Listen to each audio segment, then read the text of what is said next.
you like this if you're going too long, or I'll make a motion. I'm going to just move more farther away from you. Well, we want to answer all of her questions. Okay.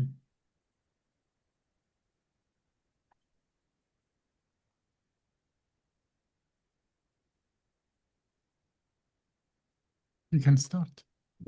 Hi, guys. Thank you for joining. This is Essence of Life, and today we're going to be talking about the way different activities impact creativity. I'm Amanda Armagost. And I'm Dr. Abbasi for Essence, and we have a special guest. And Please. I'm Annabelle, or you can call me Denise. So, Denise, you're going to ask us a very interesting question. We went over the questions just a few minutes ago. These are questions that neuroscientists have been struggling, not discovering, struggling for hundreds of years since we have had neuroscientists at all. They're extremely important in how our brain works, and many true answers to those questions about how our brain works are still a mystery to all of us. But I want to know from you who you are and why are you interested in such a high level questions. Tell us a little about yourself. Okay, so I'm Annabelle. You can call me Denise. I'm a 12th grade student at St. Ursula Senior High School in Jakarta, Indonesia. And I'm currently working on a research project about how light, repetitive, mindless activities like walking and showering can trigger generation of creative thoughts. And why I'm interested in this topic is because of an observation 1 or 2 months ago as I rise to be a senior in high school, where I've come to notice that like being a senior means, tons of pressure, like starting college applications, extracurriculars, exams, projects, etc.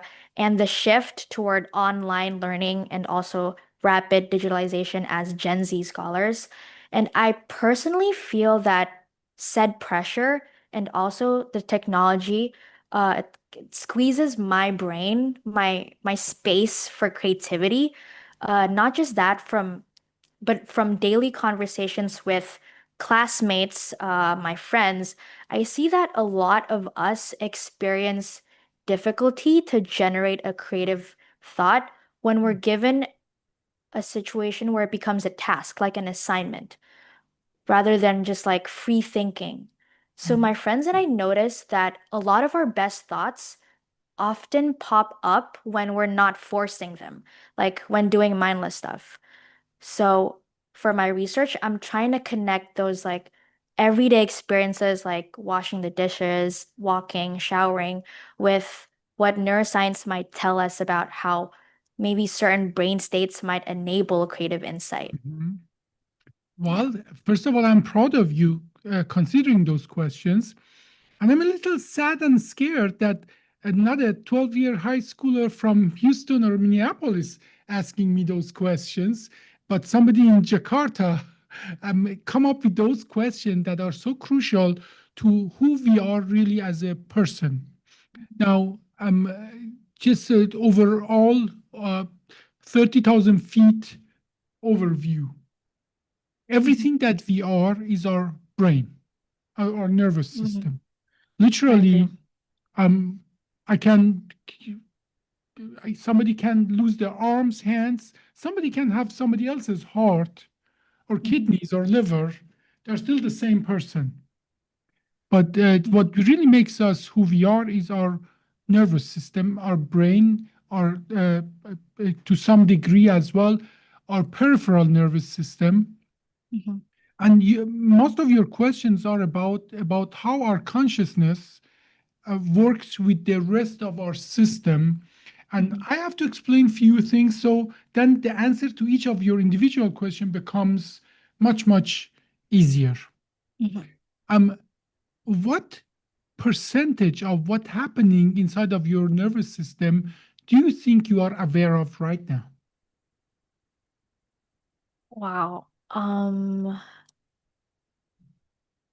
Honestly, I think less than 50%. Amanda, what do you think? I think even less than like 5, 10%. What about 0.01%? I would believe you.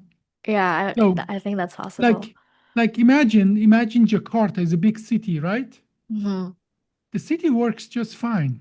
When you drive from where you are to your high school or university, you just maneuver in certain part of the city, but even though you are just know a very small part of the city, the whole city have to work for your teacher to get to the high school, for the electricity to get to your high school, to Mm. water to get there. Even though you all know that you are going to your high school, a lot of things has to work. So that's actually scary how little we know about our own, like, Yeah. do you know that your hypothesis right now, one of the main, the glands in the middle of your brain, just based on Mhm. your smile, produces one hormone more or less. Did you know that? And that hormone goes and makes your another gland and above your kidneys produce another hormone more, cortisol, that in certain level it Uh-huh. cause you stress. Stress was one of those things that you're saying. So stress is a response that builds up in you by many system work, and you have no awareness of that, except that all of a sudden you feel anxious. That's all what you Mm. feel. The 50,000 other things that they came together to make you anxious, and then all of a sudden you notice there is a reason for you to anxious. There are lots of subtle things like the Yeah. temperature changes, or there's some voices from the bushes or an animal. All of a sudden, you, without you knowing, Mhm. your brain put you in a survival mode, and 9 out of 10 times there's a good reason for that that protects you, but Mhm. you're not aware of all of that. Or you go to a high school ball, you like somebody and you don't like somebody Mm. naturally. I mean, takes literally 15 to 30 seconds for us to know if you like somebody or not. That I can just go on about how so many different hormones and pheromones and clues and things, your Mhm. immune system is involved in if you like somebody or not. That we have a saying that I cannot, in Germany, you say, I cannot smell somebody. That means I don't like him. So literally Mm. of smell make your brain work in certain way. So as long as you and I we can agree is less than 0.1% of the processes of your brain you have awareness of, then we can go to your Wow. question, and I will have to come back again and again and again. I have to come back as somebody who have studied the brain for so long. I have to come back and tell you we don't really know. Now, having said that, there are lots of things we do know, like how Mm. stress works, how creativity works, and so on. You were talking about walking and so on. Almost every major scientist, I have read their biography. They like Einstein, like Richard Feynman, like Mhm. Wheeler, and so on. They would go late in the night, just walk. As a matter of fact, Feynman was, some people thought he's a spy for Russia because in the night he would just go and walk in the town. And people, he was in charge of Manhattan Process, where we built the atom bomb. He was now followed to see if he's just a regular crazy scientist or a spy and so on. So the Well, and some really important scientists even came up with ideas in their dreams. and even that will come as well. We'll talk as well about Ah, that. How the phases of dream is so involved in our creativity and so on. So, why don't we start with your question one at a time? sure. Understanding, agreeing that for everything we know, there are 10,000 things we don't know about how our brain really works. But let's start with your first question. Okay. So my first question is, from your perspective, how do you think our brain produces creative thoughts? Which parts are crucial for ideation? So, we agreed that you are your brain. You're not Mhm. your eyes, your nose, your hands, a heart. You are your brain. Brain. The brain is made of about 200 billion neurons and about 10 Wow. times more so-called glia or supportive cell structure that, like, neurons are the transistors in your computer that do the talking. The other cells are what hold the transistor together, feeds it, gives it energy, and so on and so forth. Now, but let's talk about you, Denise. Now, when you describe yourself, you're based on accumulation of memories, right? Yeah, yeah. So, there is something inside of your brain that is able to take those memories and get the output, input from your environment and make sense of it. Let's be simple, like language. You speak English. How comes that you speak so well English, by the way? Is that the natural language where you speak, or I know that it is not? I just watch a lot of English TV shows since I was a kid. So, okay, so you see that there? Mhm. You watch those, you compartmentalize those words, you see them how they are used. There's somewhere in your brain that puts that, like, word creativity has a meaning attached to it. And Mm. so you have a library inside of your brain. But a library is not you. The library is what you use to every new input, every new problem. That is who we are. As a human being, we are bad at almost everything except two things. First of it is thinking. The second of it, you know what it is? Okay. Walking. These are, as a human being, these are the only two things we are good at. A mouse is faster in running than an athlete, an Olympic athlete. Did you know that? That any cat can beat the fastest human in at anything, I mean, jumping, and so on and so forth. But we are good at walking and we are good at thinking. So these are the two things that we solve our problem with. And that is how we got good at it. Like, Mm. I'm talking about the walking, which you have a thing, the walking is that we use almost 90% of our energy from one step to another.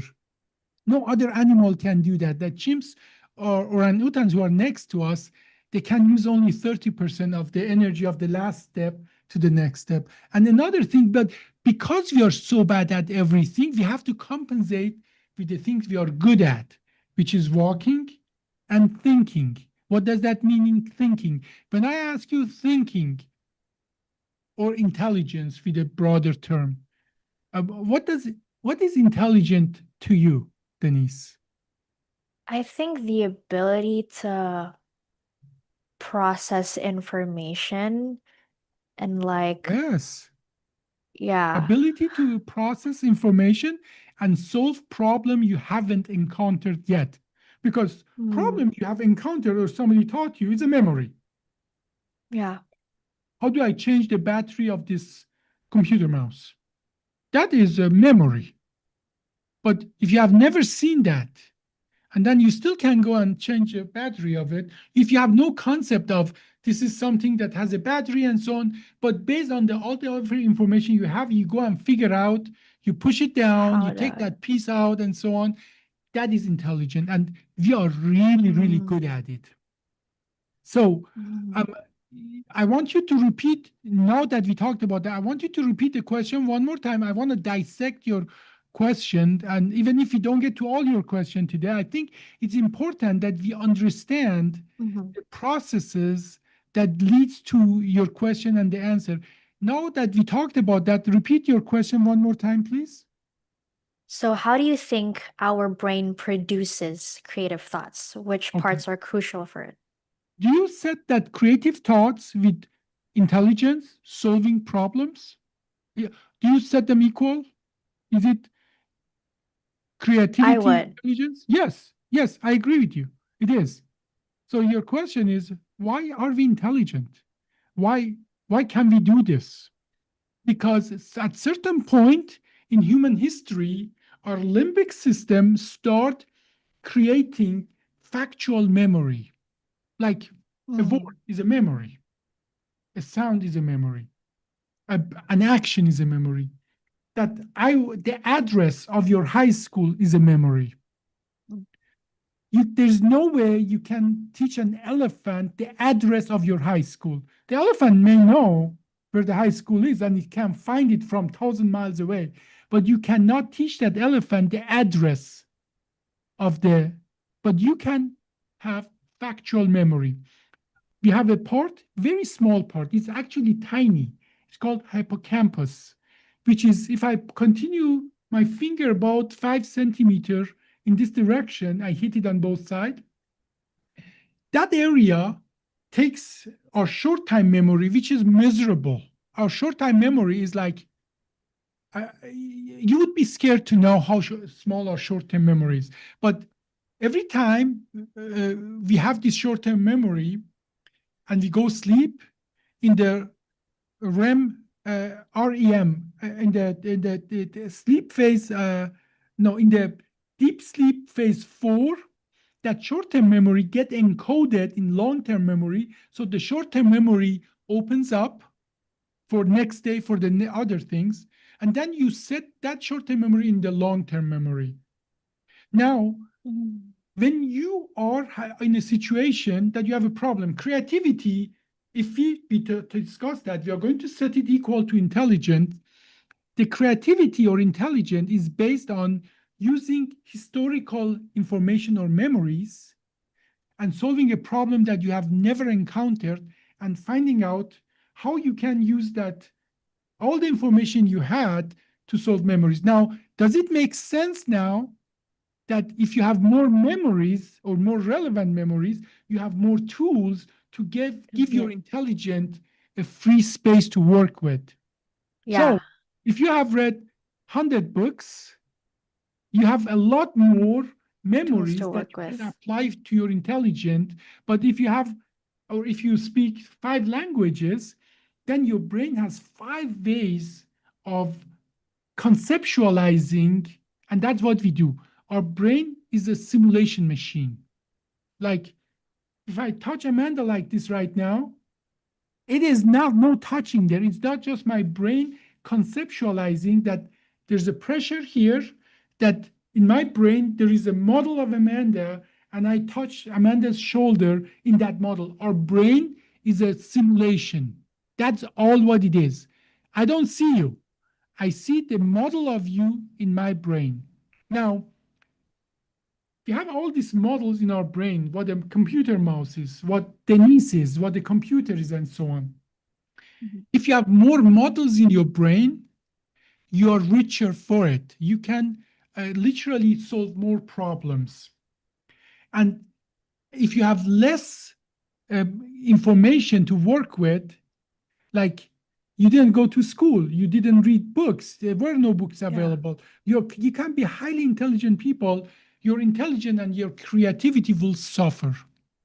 So I'd like maybe be more creative about what you know about. Like, for example, if you grew up in rural India where they don't have school, you might be the most creative builder with different huts or, you know what I mean, farming. art. Yeah, and art.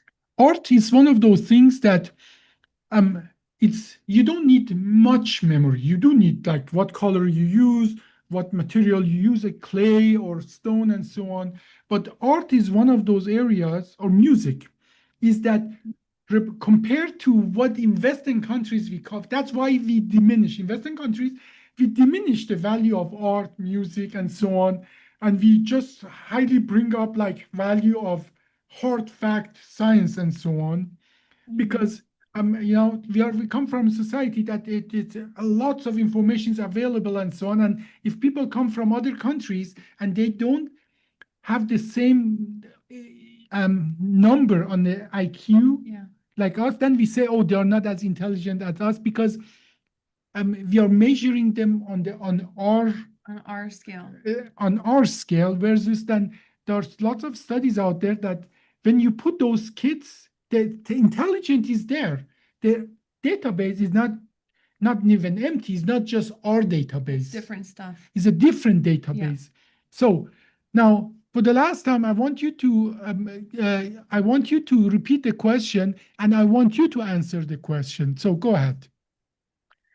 So how do you think our brain produces creative thoughts? What do you answer after Based all we talked about? What do you answer that question?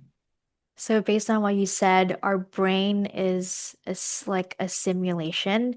It's a library, so with more information that we have, the more tools we have to work with, the more intelligent we can be. So Or more yeah, intelligent we appear to we be? appear. Yeah. Because intelligence is again, or is our ability to use our library to create new solutions. New solutions. So you might be, that is where the nature of nurture versus nature comes from. There's a Mm, thing we say, is the person intelligent because of the genetic or because of the education? And the answer to that is always it has to be both. Meaning that you can be mm, a highly intelligent person, but if you don't have libraries filled with the memories, material that your intelligence can yeah. put to work. So creativity comes from um, filling that library education, and that education, I'm not referring to a systemic education. I'm referring to just hunger for knowledge, reading books, Mm, mm, mm. looking at the nature. Okay, like Charles Darwin was a good observant, and he would gather this stuff, and he would rely on his internal memory, but he would as well create an external memory. Like, Yeah. yeah, he would collect all these finches and so on and so forth. So a person who goes to the woods and gathers mushrooms is that is education. So, but that's not enough, because then you are just a library. But putting that to use, solving new problem, that become intelligent or creativity that you are talking about. So you have to apply the knowledge that you have to Acquire historical knowledge and apply them. apply. Mm, got it. Okay, next one. Next one is, do you think there's a connection between teenagers' activities or activities in general and how the brain produces creative thoughts? Okay. Um, you're practically asking me to, in one question, answer content of 500 books. You're talking about the developing brain. How developing brain is producing creativity, thoughts, Mhm. processes.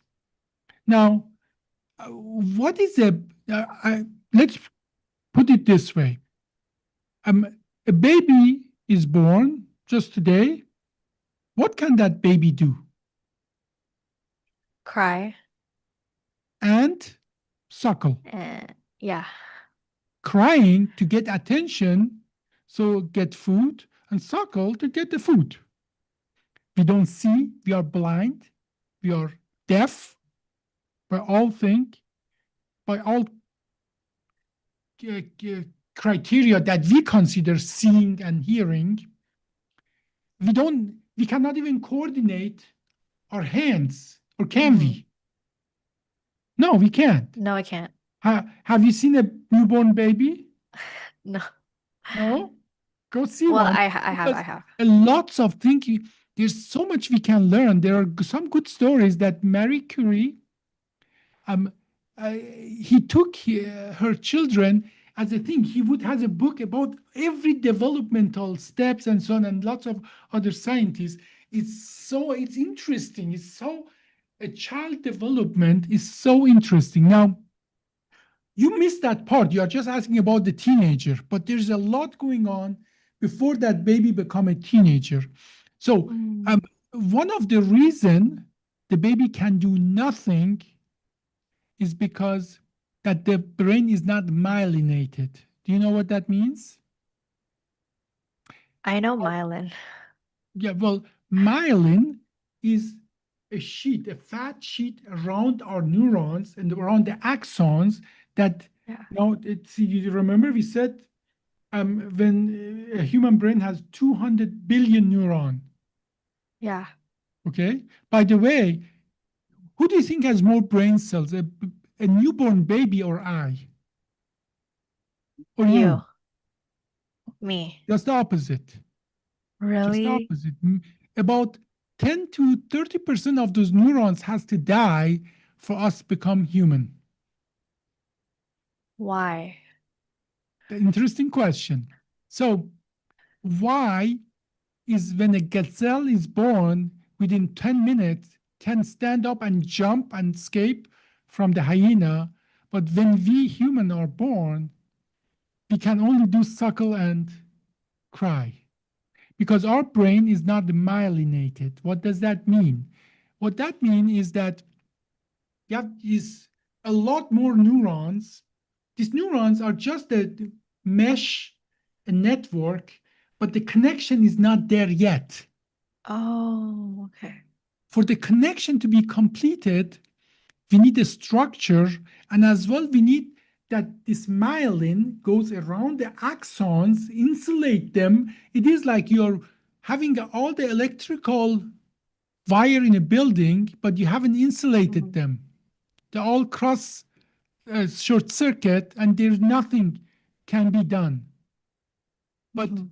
when we grow, these myelins or the glial cell, they go and make a myelin sheet like a spiral thing around the nerve, around the axons. In some areas, they leave it be. So the signal, instead of going continuously, it can jump from one to another. The run vs nodes, we call them, that the signal Mm. jumps. That makes the axon much more faster, much more efficient. The communication becomes when this myelin goes around. Now, our brain is mostly fat. Literally, when I open a human brain, and that is why most of animals, when they kill another animal, they love to eat the brain because it's fat. Fat, they love fat. Okay, 90%, 95% of our brain is fat, the myelin sheet, and that is why when the baby comes, can do nothing because it is most of the axons are not myelinated. They are not efficient. They are not effective. And with the time, they become effective. But as well, the connection start forming that my eyes know they start talking to certain part of the brain in the temporal horn, then relay the signal to another part in the back of the brain, and so on. All of that are going to be built. Our intelligence is Mhm. not even ready. We are not even ready to absorb that library we talked about. When we are born, when is the soonest memory you, when is the oldest memory you got? How old were you? I was 2. Really? You remember you were two? That's good. Amanda, what about you? It was 2 or 3. Two or three. The soonest memory I remember, I was probably around 3 or 4. 4. And that is usually between 2 and 4 is where people start having that factual memory because the structure is not mature enough and the language is mature enough. We need, I mean, the language is something that we are born with. If you put a bunch of kids on an island, they will develop their own language. But until that language develop, you cannot restore factual memory. There are lots of books, especially from Noam Chomsky, that you should read about that, about how language and intelligence are intertwined.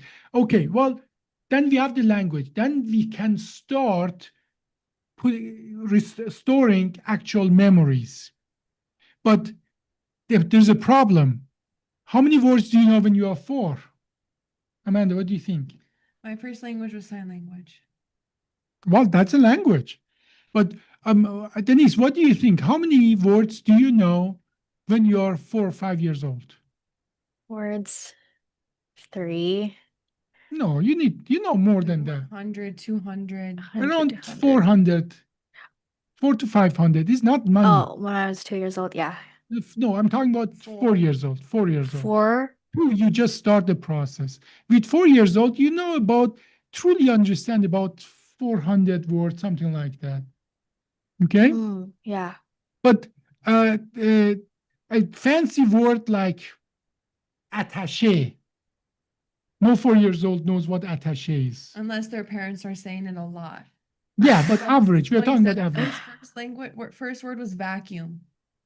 One of my brother's first words. Yeah. And that's a big word for a child. Yeah. So Vacuum. what does that mean? Like, um, um, let's take the word attaché or military attaché. That's what is usually used. I mean, that is military attaché is a person like from one country that goes to another country, helps them to develop their military system. That's like military attaché or attaché means. Okay, it's a Mhm. big word. I mean, who does need that? Our brain does something called chunking. What does that mean? Um, Grouping. grouping of things. Like the telephone numbers in the United States are three number for area code, then literally two numbers, and then four numbers. Three, No, three, four. three, four. You're Three thinking of numbers. Social Security. Yeah, yeah. Three numbers, four numbers. How are telephone numbers in Indonesia? How are they like organized? Area code. Honestly, we're never taught that. Like, I don't know. Okay, well, let me tell you, in United States, we made really science of it. The way we create license plates, telephone numbers, social security numbers, we are making it that people can memorize it because we know our brain works with three things at a time. That's how little our brain can work with. We call that chunking, and that comes as well in neuroscience and so on. Our brain cannot take more than three things. But what do we do now? We take we create words that has more meaning than 10 words become one word. Our brain cannot work with 12 words, but if we take 10 of those words, create a new word with a new meaning, then all of a sudden, then Mm. those 10 words become one part of the chunk. And then, and then once our words are more meaningful, more in depth, we can conceptualize a lots of different ideas much more. And that is what it comes with the age. A 4-year-old can 400 words. And then eventually we know 5,000 words, then we know 10,000 words, but then those words have more meanings into them. Like uh, uh, uh, maybe a 5-year-old only understand anger, sad, hungry, Happy. happy, okay. But when you get to Amanda's, you have probably 150 words to describe your feelings. 90 of them are known to me. It's called emotional intelligence. Yeah, and that is part of the intelligence. But that doesn't happen only to the feeling. That happens as well, like to everything out there. Like they say, Like Inuits and how many words they have for snow. for different because Different it has types of different kind of snow, different meaning of it, and so on. So let's come back to the teenager. Okay, Mhm. the teenager, what you're referring to, they're by body things, they're adults, but the brain is still not what we consider adult because in most of cultures we consider people after 18, in some societies even later we consider them adult. But you're referring to teenager, I'm assuming before they are 18. Is that what you're referring to? Like Yeah. 12 to 18, something like that? So Yeah. they have gone through the school, and that is what school does. We pump in them those chunks, those words, those concepts that they, when we communicate with them, we know that they understand the same. Some never do, but most of people learn that when you use this word, this is the overall concept of that word. And so teenagers have been pumped with all those words. They have something that adults unfortunately lose. And there is a reason adults lose that. Now, let me give you an example. Imagine I'm a car mechanic Mhm. and I fix the cars in certain way and so on and so forth. And I have a concept of how to fix a car. And I'm good at it. That's what we want. You want to get your car to somebody who's good at it. But that's not intelligent. That's mostly memory. Now imagine a car comes that is completely different concept, like the electric car, and the car mechanic has never seen that. You put a teenage brain that doesn't know how a car works. That teenage brain is open for any way a car can work. A teenage brain has the concepts and uses the intelligence or creativity to solve the problem of electric car. Old mechanic brain is memory based. It only know how a combustion engine works. Now all of a sudden, if you give a electric engine, is at loss. So the creativity is much higher in a brain that has the concepts but is not literally clogged in with lots of, I would say, historical um, facts and education that we know it's just going to be over, it's going to be old in no time. So you just have to. This is, I think that like Finland. In Finland, that's what they do. They try to keep your brain as long teenager as possible. Give it opportunities, to give it options. Whereas in some other cultures, like German, they just want to memorize the fact, and then they clog your brain, and that sort of steals your, or even Eastern, lots of Eastern cultures, Japan, China. China is changing a lot. But they don't want to clog your brain with facts. They want to just teach you how to get the information. So, developing brain, intelligent that is based on chunking, understanding new meaning, new words, new concepts, and it's not clogged like an adult brain with lots of junk that is not like really not relevant anymore. Now, I want you again to ask that question number two one more time.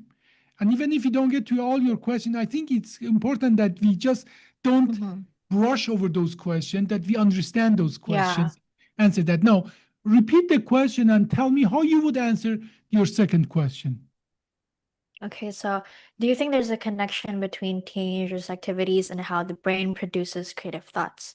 So based on what you said, um, teenager brain is like in the developing stage where we're not clogged with like junk facts and things, and we're always learning. Your ability to learn is your plus, your superpower.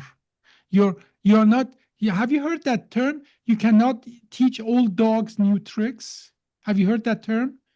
Yeah, Amanda, I've heard that term. Amanda, what does that mean when we say you cannot teach old dog new tricks? Old dogs get set in their ways.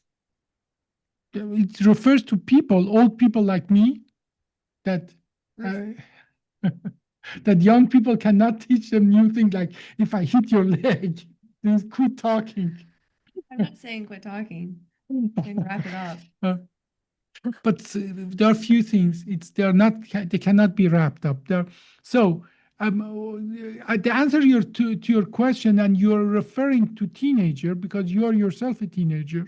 You want to know how you put your creativity to the best use. Do I understand the core of your question is about how does a teenager put their creativity to the best use? Is that Yeah, so? yeah, The answer to that is don't be blindsided by pure fact. Let your do things that you don't think they are going to help you right away. Go do different things that you have never done that before. Because like when you drive from here to your home, how many cars do you remember that you see along the way? Mostly none. They're meaningless to you. So if you just keep doing repetitive things, your brain doesn't learn anything new. But imagine instead of driving, you bike. You will remember a lot more if you bike because that's not what you usually do. So, the best advice I have for a young brain like yours, accumulate experiences. That experiences could be you go do pottery, you go to a new place, you go traveling. That is what I think is a Mm, huge thing that you see that the young people love to travel. Like, yeah. how many new experience did you get when just we went last time to India? Quite a few. How much of that do you remember? A lot. A lot, contrary to all the routine thing you do. Like, yeah. Now, all of a sudden, those chunks are in your brain that you can make a plate out of leaf, or it is possible that you like good or bad, that it's possible that you just touch an object and you get sick for 2 weeks. So these are information. All of that makes your brain more valuable. Eventually, we get so in our routine because we just want to make money, we quit gathering new But experiences. don't you think another part of the question is you have to use your creativity? Yes, yes. I mean, if you don't use it or lose it, yeah, absolutely. So what that mean is, and that's something what we wanted to do. Now, teach people to have more hobbies. Mhm. Have So creativity is limitless.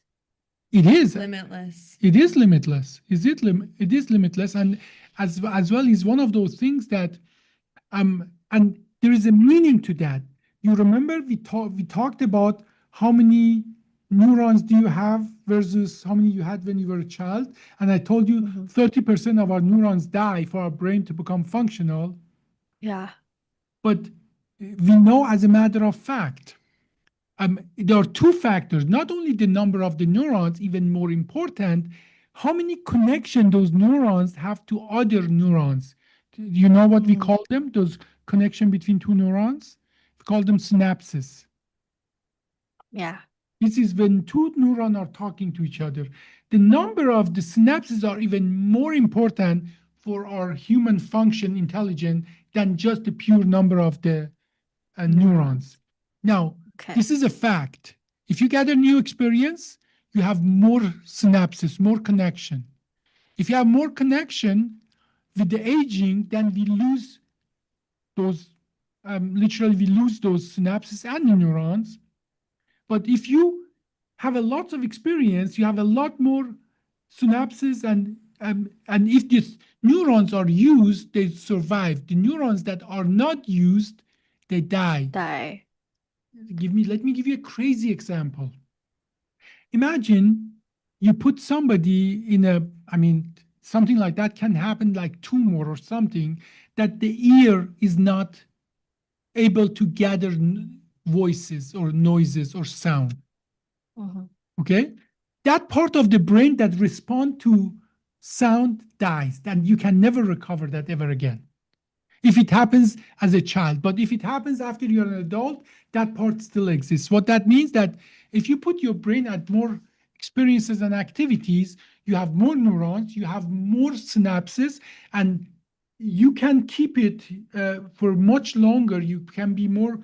Your dementia rate goes lower because you have more synapses to start with, and it can Mm. much longer. Okay, let's go to the third question. Okay. So the third question is, have you ever encountered research or clinical observations that explain how different brain networks like the DMN functions for Now, creativity? yeah, well, I'm not familiar with that DMN function, but if you are asking if you have evidence, clinical and research and scientific evidence, that the creativity has a huge relationship to what we do in life, how we develop the brain, how we Mm, educate our children, how your lifestyle is, mm, there is there's tremendous amount of evidence. How much you're exposed as a child influence the level of your creativity and problem solving intelligence. We talked about that. It's same for me. It's the same. Creativity and intelligence are the same, mhm. and it has many levels. Contrary to some people who just think it's factual intelligence that, or we call it, what we call it intelligent. Now, for the many years now, we know that there's something called emotional intelligence. IQ and EQ. Yeah, but the idea of EQ is a new concept. For hundreds of years, we've neglected that.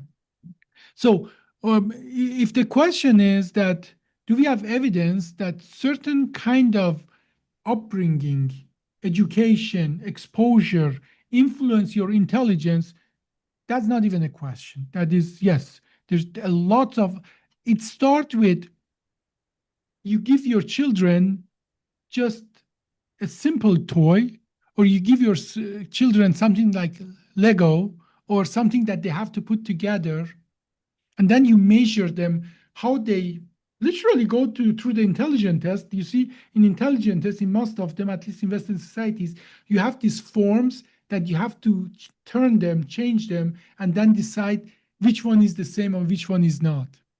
So if you expose your children to games that they have to put to themselves together versus it is just something that, and that is one of the travesties of our Western societies. We give children dolls that they don't have many forms, and then we give the boys that Lego or things that they have to put But maybe together. the dolls are teaching children emotional intelligence. They do, but we don't measure that in our IQs. In no IQ test, there's a question about literally how does there are five people together, one of them is sad, one of them is that, how do you react to that? We don't measure that, or do we?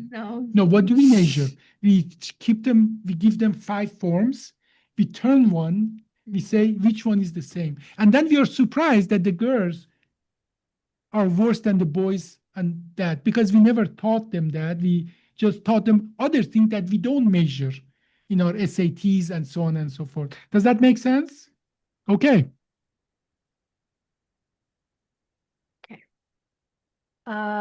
Continuing with the fourth one. From your experience, do you notice significant differences in teen brain activity, specifically cognitive skills, compared to studying adults? Do you think we answered that question already? Yeah. Yes, we What do you, did. what do you think like, what would you say the answer is based on all of the conversation so far?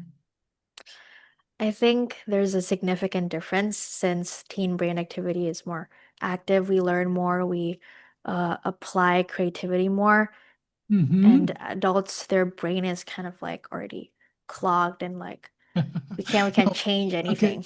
let me tell you, even though I did use the word clogged and so on, if you want to somebody go and do brain surgery on you, do you want to go to a teenager or do you want to go to somebody who's 60 years old and has done it? His brain is clogged with all the knowledge how to do brain surgery. Which one do you want to go to? Of course, the 60-year-old. Of course, the 60 years. So you see that our society runs because those 60-year-old, they know how to make things work.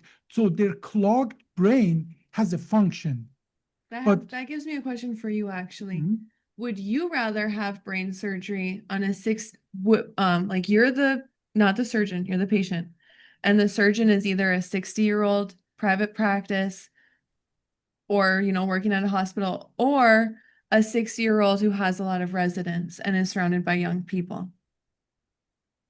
No, that is a very individual thing because you can be, you see, they say wisdom comes with age, but sometimes age comes alone. What that means is that just because you're old and just because you're in the university doesn't mean you have no, especially surgery, it's a lot more than just intellectual things. That's all about handiwork. Let's put it this way. I'm going to answer your question. Would you see what I'm asking? Yes, I see what you're asking, but I'm just going to tell you, your question has a lot more facets, a lot more sides than what you're just asking. It's not just that. Now, I always, for a thing that is a common problem, like a general brain tumor or appendectomy and so on, I always go to a private practitioner because they have a higher volume. They're clogged more with the same repetitive things. They're just good at it. The same way you drive from here to home, save thousand. You don't even remember. It's just a muscle memory for you. Yeah. I will go to that. But if I come to something that is new, nobody ever have dealt with that, then I go more toward that university is surrounded by young people, but he still have experience. It's not a 16-year-old teenager is going to do my surgery. So if it is something new, like a disease that only 5 people on the planet have, I will go toward the people who still have kept their creativity that we consider Mm, those university and young people are. Yeah. But if it's something that is very routine, I'm going to go with that private practitioner that is clogged to the end. There's nothing new there. I Yeah. don't need anything The new. old When dog, there are- no new tricks. He's perfected his tricks. He's had perfected his Mm. trick. So, but you see, by going over the basics, we already answered that question for you Yeah. already. Okay, next one. Okay. Which type of activities do you think like can light up creativity the most? Okay. Do you remember our first thing we talked about that you are aware of less than 0.1% of anything that goes inside of your body or brain? Yeah. Okay. Now, we talked about what creativity is. Hmm. Creativity is you take the old memories, you combine with your intelligence and come with a new solution that didn't exist before. What you need for that, you need the library, but then you need your intelligence to use that library to do that. Now, if we look at the history, we see a lot of writers like, I don't know if you know who Jack London is, that between his books, he wrote a lot of good books and he was very famous. Between his books, he would go and work on the mine because he needed that meaningless corporal work to free up. So give a pause, give a rest to his always working brain. And I have as well noted that do you go do you go sometimes watch meaningless movies or shows because you just want to have a break for your brain? Yeah, I do that a lot. Everybody does it, right? Everybody. What is your meaningless the show that you just watch to kill the time and give your brain a rest? What is that? I always come back to Friends, the Friends? So yeah, mine was sitcom. yeah, it's sitcom. That's why sitcom exists because everybody needs that. Mine was a show that's called Trailer Park Boys. It is the dumbest thing you can ever see, and Stupid funny. it is. It is stupid. Is there's stupid, and then there is trailer. Idiotic. Like Yeah, like so. But my brain sometimes need that to get a rest. Okay. Now, sometimes as well, this is one thing that your brain need to pause, not sleeping, because when you sleep, your brain's still working. As a matter of fact, dreams in a REM sleep dreams, your brain is simulating new things in the phase 4 deep sleep. It's encoding short-term memory and long-term memory. In the REM sleep, your brain is simulating like today I had a surgery that was a little different than the others. When I was in the early morning, when you have more REM sleep, I was doing that surgery in my sleep. It happens often to surgeons, you know. So my brain is simulating something that is of actual use to me. So sleep is not what I'm talking about. I'm talking about truly giving your brain a rest, like watching one of those sitcoms, so that your brain just relaxes. It doesn't try to combine all area of your brain to solve a problem. It is like a muscle that needs not to be used. so is taking a walk or a shower like giving your brain a rest? A Or rest, do you yeah. really Depending need on to have what something you to do that for. Like if you go there, now one of the part that sitcom are always funny, aren't they? Yeah. and they're always short. They're Funny and short. Yes, yes. So if you go for that walk and it's really fun to you, yes, that it is.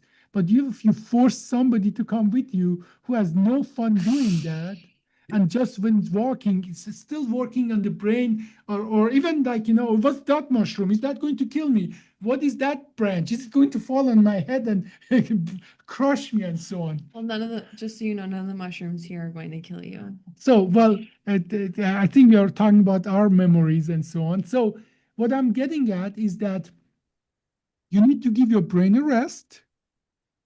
And if what something you do, whatever activity it is feel like a fun to you, Mm. feels like a non-memorable fun to you, that is when your brain is like a muscle getting a rest. Now, having said that, there's a huge body of evidence that when you let your body, your muscles, you do certain activity, some people are able to then separate their mind from their body. Like yoga.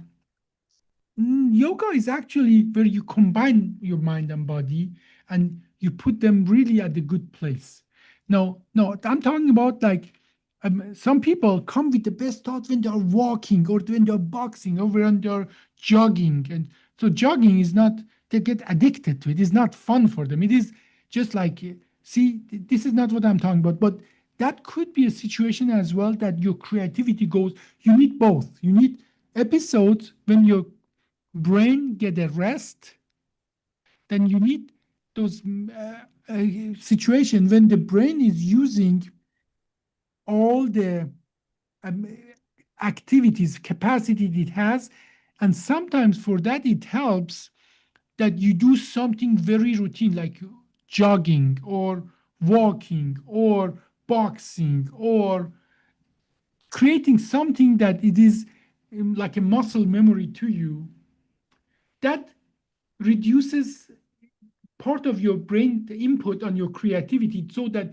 your creativity becomes the main focus. Okay, so it is way more complex than just saying it that way, but you need the rest and you need those activities that you're talking about can be part of the rest, but as well you need those episodes of acute concentration and certain activity can as well help you with that. So But when we're resting, like for example, Einstein's walks, how can like suddenly an idea pop up? Like something that, for example, an art project I recently got tasked with, we're supposed to create a projection of an object, like whatever object. And like I was like so confused during the art period. And then I brought the assignment back home and I was like, I'm just taking a shower and I'm not like thinking, but I thought of an idea, thought of an object that I think, wow, this is a really good idea.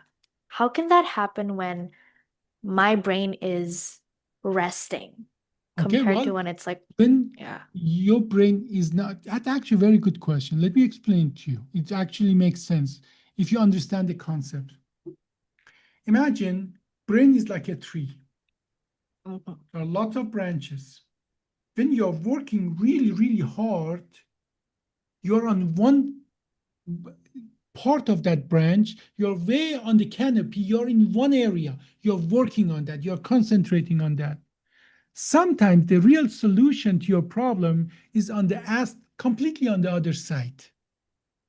When you are working hard on it, you're so concentrated that you're walling off on purpose, your brain is walling off all the knowledge from other areas. Like um, I speak four languages, right? Uh-huh. I'm not right, but I speak four languages because I'm born with two and then I learn two and so on and so forth. Now, I'm working on something and I'm walling off, and my whole thoughts are in English. My everything, and because that problem I encountered in my school, med school here, that's all I'm thinking about. When I relax, I remember something that is in my German part of the brain. That, yeah, that professor then told us something about that, but I'm so compartmentalized that I'm right under canopy on one part. When I relax, I look into other branches, in other canopies, in other areas, and all of a sudden I find the solution where is not in my the tunnel vision, it's outside of it. And 9 out of 10 times, combining the information give you the solution. So that is why when you relax, all of a sudden you bring part of your brain to the action, part of your memories to the action that actually gives you the actual solution. Mm. That makes sense? Yeah, got it. Okay. Okay, next one. Do you think that stress affect creativity and cognitive performance? That comes to first, we have to understand what stress is. Amanda, what's For stress? ex Of the physiological reaction. Yeah, what Like when you hear the word stress, what do you what when I hear the word stress, I definitely think of a different thing than you, but I think you're referring to like your stomach and stuff and like the blood being further away from your skin. okay? So Denise, what do you think when you use the word stress, define it for me. For me in this context, it's like the pressure of, let's say, exams, tests, projects that 12th grade students usually experience, like that type of pressure that creates Yeah. like stress. So let's first come up with some concept. Is stress a good thing or a bad thing? I think it's a good thing. Like a Amanda, what do you think? necessary evil. You need to have stress, but too much stress is not good. Yeah.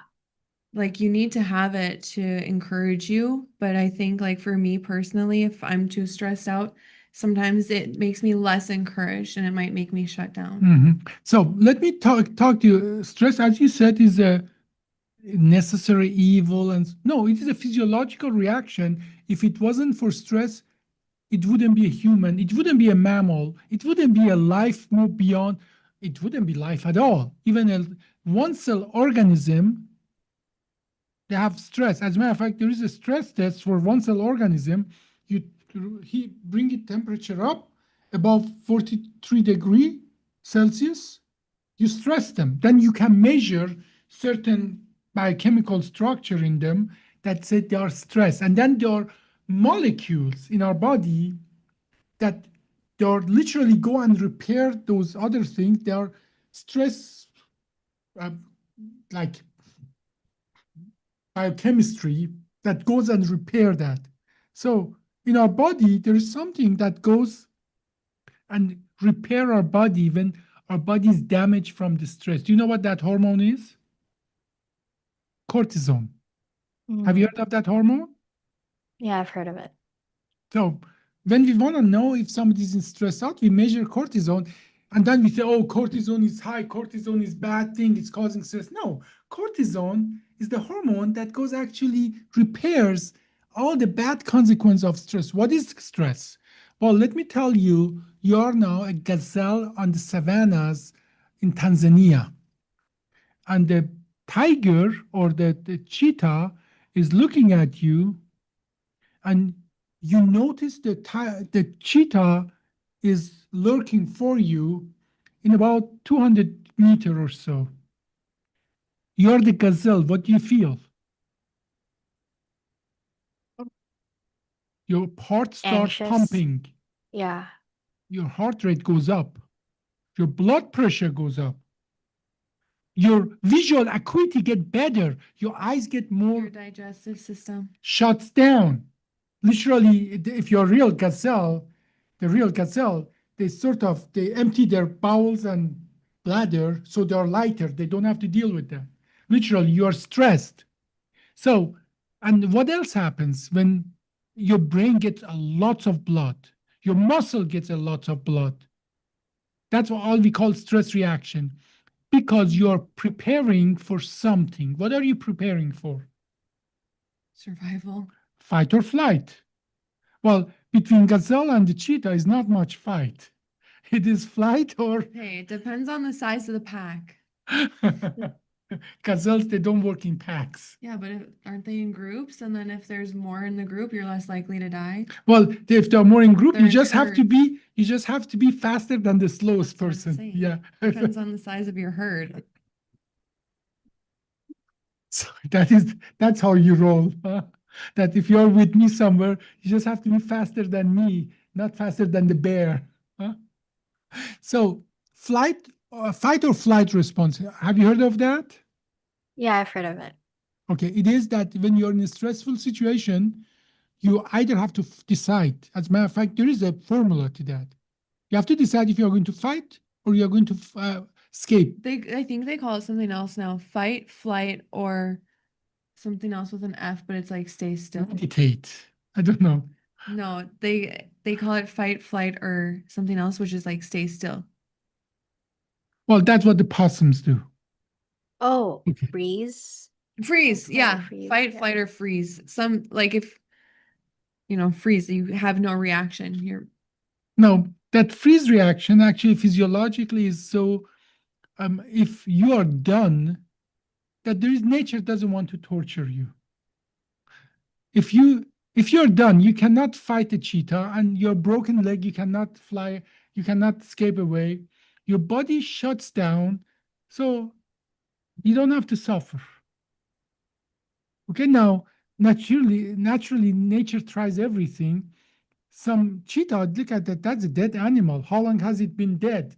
I don't want to eat a dead animal. like a black bear or a Yeah. grizzly bear. So what that means is that nature found out that even though that was made for, okay, just give up, be done. Oh, that might have a positive response. So it kept it in place. But fight or flight, that is a stress. But all of that happens within minutes. Hmm. Now imagine we are human, that stress reaction is an exam you have in 2 months from now, and that is not 5 minutes anymore. It is 2 months of that high level of alertness, anxiety, and so on and so forth. So something that is survival, it's so good, becomes a chronic situation, and our body is not made for that. Our body is made to escape, then be happy again. Life was good because we would live until 5 minutes before we would die. Then we would die, then it will be all over.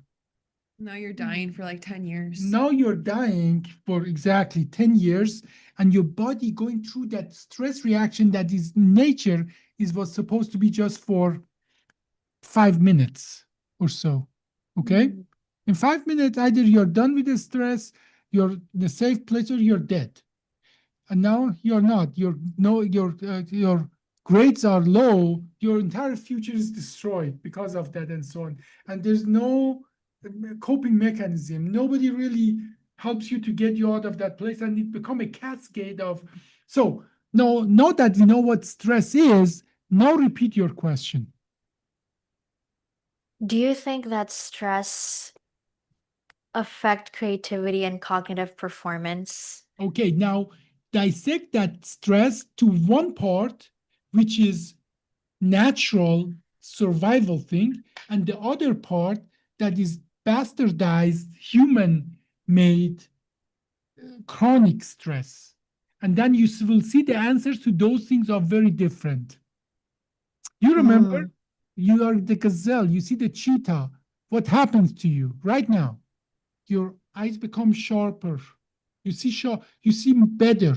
Your brain start working more precise. Times, have you been in a stressful situation? Yeah, a lot. Acute. Your time slows down. That's a physiological reaction, actually. The time slows down because your brain starts working faster. That's what it is. You have, imagine you have 5 seconds before accident happen, or you have half an hour before accident happen. You're much more likely to survive but in nature we cannot really make 5 seconds to be half an hour, but our brain by working faster can do that.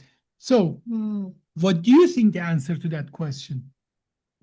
I think if the stress is like not man-made, then we can be more creative because our brain works faster. Like we connect more things. But if it's like man-made pressure, it can block the I wouldn't creativity. call it necessarily man-made. I would say short episode of stress is good for you. No, it's literally good for you. Long But episode of long. stress is always damaging and negative in almost any aspect of our lives. Got it. But short is what our physiology is made to deal with. Long Mhm. is it is man-made, but it is not really the point. The point is that our body cannot deal with a long-lasting episode of high cortisol level and anxiety and everything that goes with it. So let's move to the next question. How much time do we have? 23. Okay, we have about 20 minute time. So which question do you think is you prefer to ask for the next, maybe two more questions? Honestly, I think everything is already answered. You see that there? That Yeah. happens when you go systematically, lay down the stage, and then many of those questions you will see they are repetitive. They are the different variation, different chunking of the same concept. Mm. Okay. Amanda, do you have anything to add? Any question? I think based on the last question, sometimes long-term stress can actually help our creativity in certain ways. Because if you're having the same problem for 3 months or a year, the stress that you're under might force you to look at things differently. If you And cope with the if stress. you cope with it, if you have coping skills, which maybe you can talk about some coping skills since we do have the time.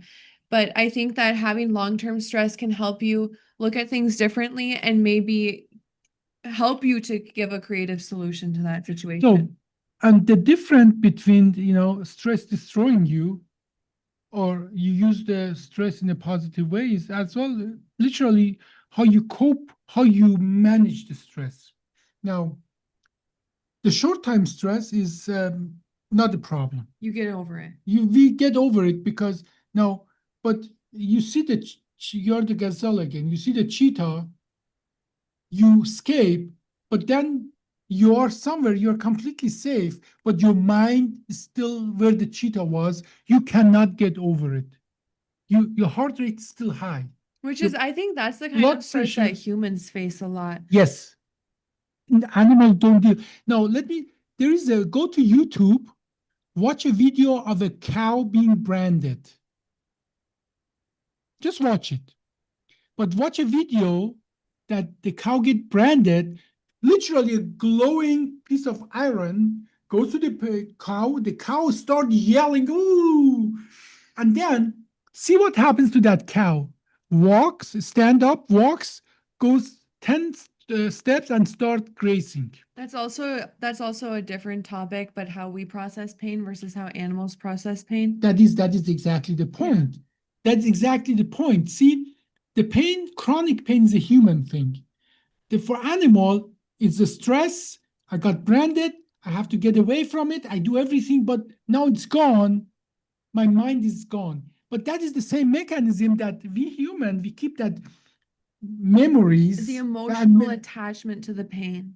is the emotional response to the pain. And we know those loops in our brain. We know, as a matter of fact, one of the procedures I used to do with Dr. Nata, with my teacher, is that we go literally burn part of the brain that disrupts that circle of Labbé, we call it.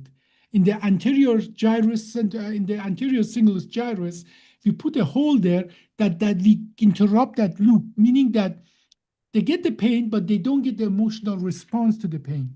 So coming back to that, how do we now the gazelle doesn't do that, but I bet you would do that. If a cheetah would attack you, you wouldn't just get over it. You for weeks and months Yeah. would be an anxiety. You would wake up in the, You'd be always looking over your shoulder for the yeah, next cheetah. Yeah. yeah. You see that there, that episodic memory that we are able to produce has a good side. It made us human, but as well has the same effect that we don't get over those stressful responses as fast as we should. Will it Sometimes ever go away? yes, that's where Amanda, I think, can help you with coping mechanism for. So, how do we cope with those situations? I think that the best way to cope with stress is using your creativity or finding ways to use your creativity. So trying something new, like Something have fun. something fun, like like, for example, looking up a quick 2 hour event that's happening over the weekend and just going to that, or finding other hobbies that like artistic hobbies. And art isn't just painting or clay. Art can be using your body in different ways. Dancing, Dancing is art. yoga. Yep, music is art. There's so many different, even I'm starting to think that coding and different types of computer programming type things are art. Okay, you remember we talked about do something that you give your, imagine your brain is a muscle, do something that gives that muscle a rest. It might be Oh. the sitcom. It might be something that a book you read. It might be dancing or yoga. It might be meditation and so on. Or talking to your friends and talking through the situation. And that as well, creating a safe environment that you know that the cheetah is not there, is not going to be there. And the only thing that prevents you to get over it is you yourself, giving that always working mind a rest. So yes, you can get over it. But people go to school tens of years to exactly help other people with that. We call them psychiatrists, psychologists, and Therapist. behavioral therapists, and so on and so forth. So it is a big deal for us to get over it. And my advice to every teenager is that there is professional, those people who are clogged their mind. Some of those are people who have learned over tens of years how to help young people like yourself to get over those episodes. So always ask for help. This is my advice. And never stop finding new hobbies because as an adult, it's really hard to keep them up. So you need to start when you're a teenager, accumulating these things that you know you like. Mm. So when your life gets extremely busy and high pressure, you can fall back on them. And you have more than one choice. Imagine you just can paint. God forbid you have an accident, you don't have arms. You can't paint anymore. Then if painting is all you got is your life, you don't have arms, your life is done. But imagine you have 50 other hobbies that you can fall back on. That's what Amanda, I believe, is referring to. So gather experience, hobbies, and I think what we know from Finnish or education system from Finland, if you make things fun, it's not just the empty word.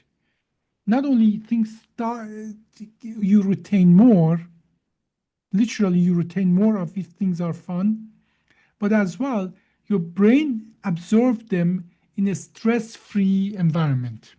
Definitely. Yeah. Okay. Thank you so much, Denise. It was great talking to you. Likewise. Okay. Well, let us know how your work, how your school assignment goes. Okay. For sure. We'd love to know that. And if you have any follow-up questions, you can email us. Yes, you Oh, by can. the way, Sorry? is there like a link to the live stream so I can like rewatch back? Yeah, I'll give it to you, of Absolutely. course. Yeah. Okay. Now, usually Amanda does a little, light editing and so on, and chopping, and then usually it goes on what, 2, 3 weeks after the thing. Kind of depends on our backlog, but yeah, I would say 2 weeks. Okay. But I'll give you the link for sure. Is it possible to have like the full thing? Yeah, definitely. Yeah. Okay. Well, on internet, on YouTube, there is so-called Essence of Podcast series. This will be part of that, and you definitely will be able to watch it there. Okay, got it. Okay. Good luck. Okay. you Thank guys you for so watching. much. Thank you. Thank you guys for watching. This was Essence of Life, and we talked about how stress impacts our life. I'm Amanda Armagast. And this is Dr. Basi for Essence, but especially how does it affect a growing, developing mind? Exactly. Okay, well, thank you. Thanks, Denise.